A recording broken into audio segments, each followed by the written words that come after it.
You can take a gun, shoot somebody in the face. It's not hard. Sometimes it might even be fun if they're a godless commie. Now, what they're trying to do is sneak the COVID vaccine in your salads. I hate math. Somebody say amen.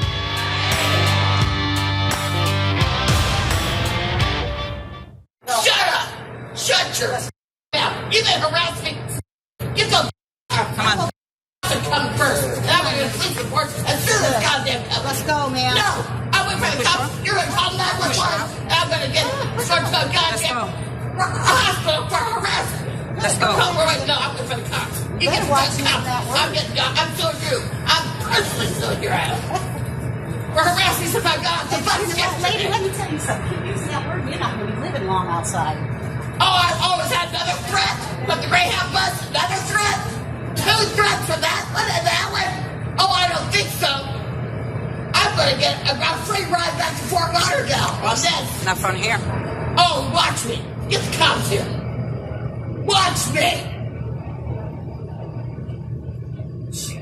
Watch me, troublemaker. Watch me, troublemaker. Watch me, black African-American troublemaker. See? I got it.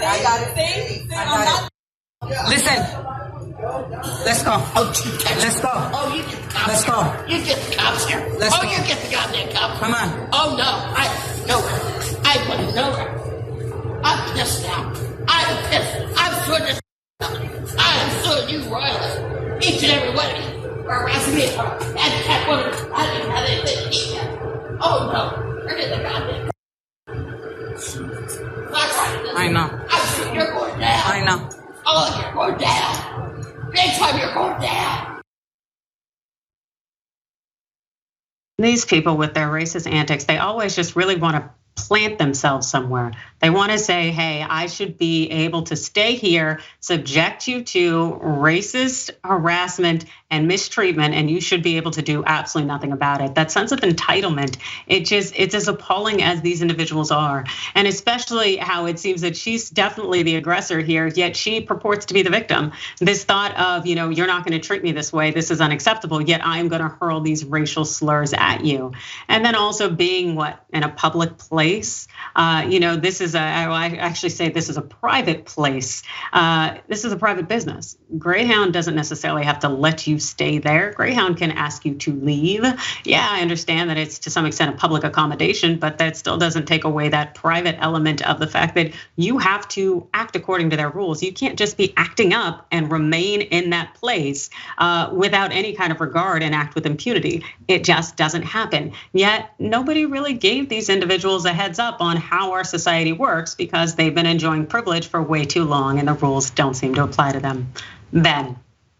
Yeah, I mean, that's exactly it, right? Because I'll bring in 2 points here. The first point is that we all have to make choices. Anybody that's in charge of any type of space, whether it be an online space or a physical space, right? If you're a business owner, you need to make choices about who deserves to feel safe, right? In whatever space you have, whether it's a business, online, whatever, right? You can choose to let racists feel safe, or you can choose to let people of color feel safe. Only one of those two is an option though, right? People should not feel comfortable being racist, right? In public spaces, right? Or at very least in businesses anywhere, right?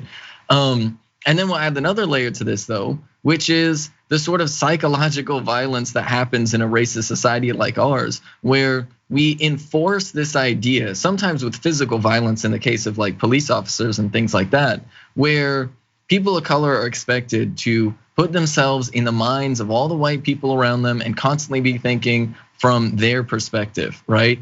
And that right there is what creates this culture and environment where white people walk around in society not thinking about how anybody else is thinking about anything because they're too centered into what their thought process is, and they want to force everybody to adopt their process of thinking, no matter how ridiculous it is, no matter how ridiculous the idea of a racist person being a victim in this situation, that's utter nonsense. But they're so used to this idea that everybody needs to accommodate every whim that they have, that it leads to behavior like this. And those two things really combined has unfortunately led to a very common trend in the United States, where like racist white people feel like they should be the ones that are allowed to be safe and comfortable being racist in every space, and just get completely put off at any idea that their racism won't be tolerated. Yes, one of the principles that I teach when I'm explaining to people how racism works is that right to comfort. That sense that you cannot disturb my right to comfort by calling out my racism or holding me accountable for it.